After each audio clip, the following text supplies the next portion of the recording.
we have fields, we have community gardens, and this city, from the state of Connecticut, there's a fund that's called Farmland Funds that's allocated to this city every year. And it can go to baseball fields, it can go toward community gardens, it can put up lights, poles, and everything in these parks. We just want to know, because I noticed the Ina Park up there did not get funded by the city of Norwalk, it got funded by GE. And also, Photo Farms is growing and getting bigger and beautiful. So I just want to know where those farmland funds are going and what we're going to do about it. Can we do a minute on that? And let's start with Vinny, Chief, and then Matt. Farmland money?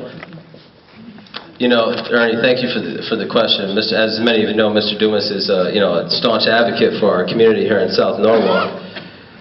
You know, when I was a few months back when I was touring this field back here as a baseball player by nature, I was appalled by the state of the baseball field back here at Ryan Park.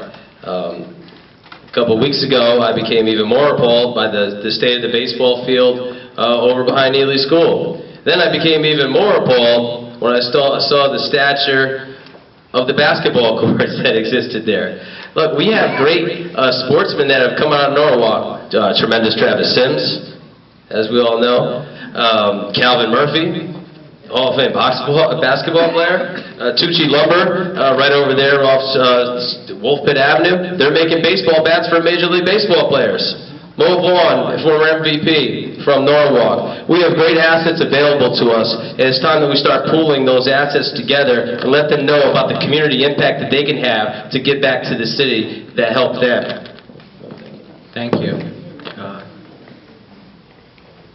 Chief, and then Matt.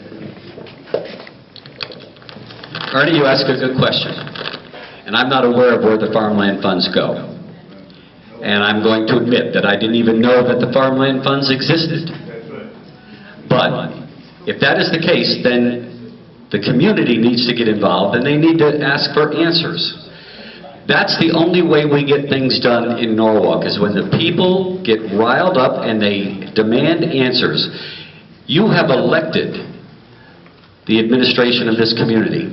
You are entitled to the answers that you ask. And when people speak, the administration should listen.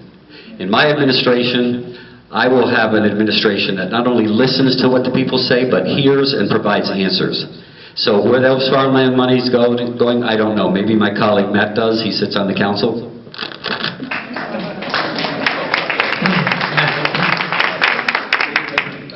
The fact of the matter is that in Norwalk, the Board of Estimation and Taxation controls all finances of the city.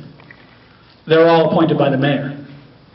When we had a majority Democratic council, I fought like heck behind the scenes and tried to negotiate with the mayor in order to have a shared Board of Estimate and Taxation. So we'd have an equal number of Republicans and Democrats, so we'd have a true partnership. And unfortunately, we had some, quote, Democrats, unquote, who weren't really Democrats. And we lost the opportunity to have input into the finance of our city. This isn't a question of recent discovery. Some of us have known about the problems facing our city for a long time, before we started running for public office. Nor is it a question of the people being outraged. The people have been outraged in Norwalk for a lot of years. It's time we elect a mayor that will appoint a Board of Estimate and Taxation that will put the people's needs first. Thank you.